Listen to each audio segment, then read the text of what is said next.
के वैल्यू के हिसाब से ब्रिटेन ने भारत से कितना पैसा लूट के लेके गया? इतिहासकार का आकलन है 4 लाख करोड़ रुपए। अगर इतना पैसा आज भारत में वापस आ जाए तो क्या होगा? भारत के हर व्यक्ति को यानी 150 करोड़ लोगों को 28,50,000 रुपए मिलेगा। हर परिवार अगर 5 लोगों का है तो हर परिवार को 1,43,00,000 रुपए मिलेगा। अंग्रेजों ने भारत पे कितने वर्ष शासन किया? टोटल 190 वर्ष, जिसमें ईस्ट इंडिया कंपनी 111 वर्ष, ब्रिटेन क्राउन 89 वर्ष। उस समय भारत की आबादी कितनी थी? 1757 में 20 करोड़ लोग, 1947 में जब देश आजाद हुआ 40 करोड़ लोग। करीब 200 साल तक भारत की आबादी सिर्फ 2 गुना बढ़ी। आजादी के बाद 78 सालों में भारत की आबादी लगभग 4 गुना बढ़ गई। ये कैसे?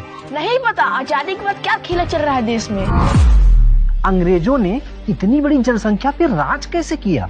फूट डालो राज करो, जाति धार्मिक क्षेत्रीय लोगों को आपस में लड़ा के, जैसे आज के नेता कर रहे हैं। और क्या तरीका अपनाया?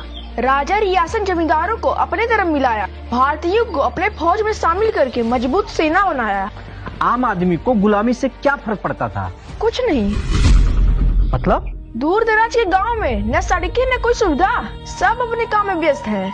अंग्रेज का राज चल रहा है, किसी राजा का राज चल रहा है, उन्हें पता ही नहीं था।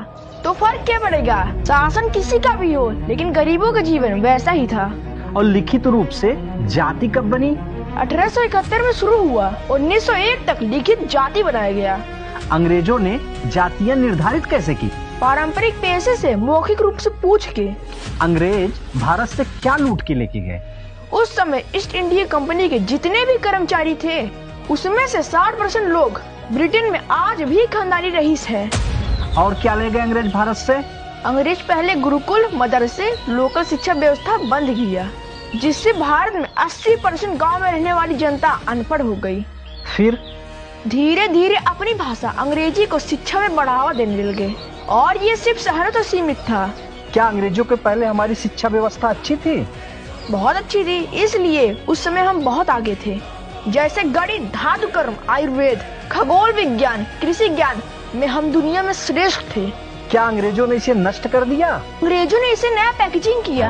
भारत से ज्यादा पुस्तक, ऐतिहासिक पांडुलिपियां, कलाकृतियां आज भी ब्रिटिश के म्यूजियम में पड़ा हुआ है।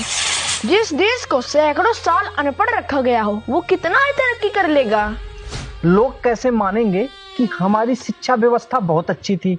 उस समय हमारे पास नालंदा, तक्षशिला, विक्रमशिला, उदयपुरी